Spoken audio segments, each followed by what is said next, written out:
President Donald Trump has a way of, or a unique style of forcing a sit down by probably tweeting something that is pungent and forceful. We have seen that with the president of South Africa.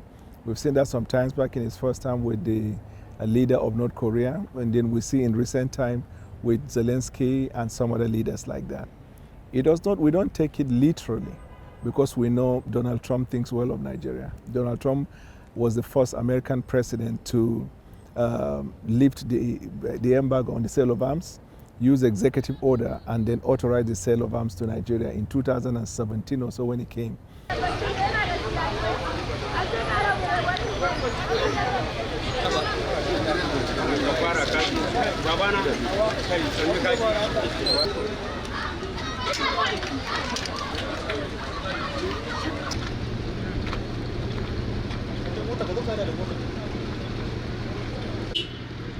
All the report we have so far seen from assessment from USIP, assessment from Amnesty International, from European Union, have all attested to the fact that there were serious cases of killing, but that from 2022-23 down to 2025, there have been marked improvement. In fact, there is a decline in the rate of killings.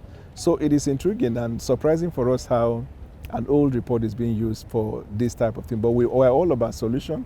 And because we know America is a partner and they have been very helpful, we see it that it is probably a clarion call for us to have a sit down and then discuss how we can forge a common front in this fight against insurgency.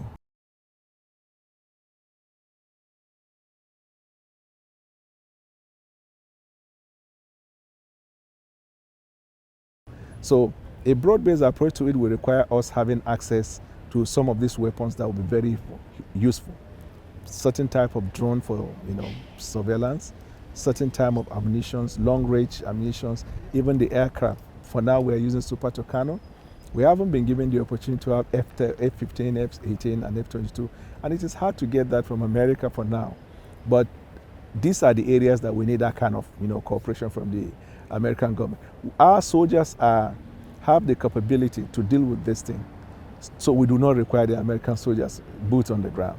What we need is the apparatus, the equipment, the access to some of these things that will aid our own military force and some of the paramilitary and intelligence operatives to deal with this.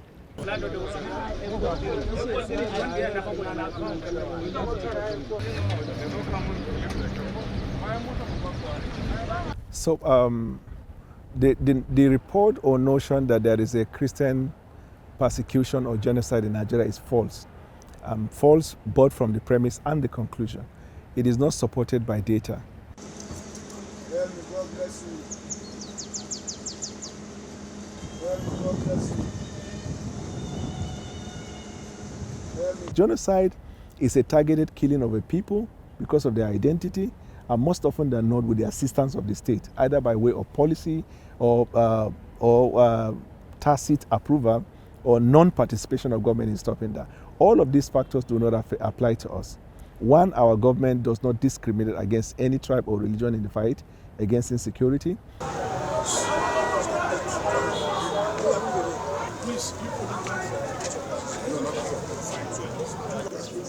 About more than 30 persons who actually died on the spot yesterday. Being a deal maker, that's his approach, to go hard and then force a sit down and then find a common front. We understand that. And you're willing to find a common front with him? We are willing, anytime, any day. I personally, I have a feeling that in the next couple of days, they are going to have a sit down together, and then we will find a common front in this fight against insecurity. If you go to Africa, people respect Donald Trump because when it comes to fight against terrorism, he has never minced word. He was never politically correct about it. He's willing to fight it, and that's all we ask for. Leaders that can be very straightforward in that regard and willing to collaborate with you in that fight. So our areas of agreement far outweigh the disagreement, and we're going to deepen that area of agreement. And by the time we do that, we realize that there's actually no disagreement in existence.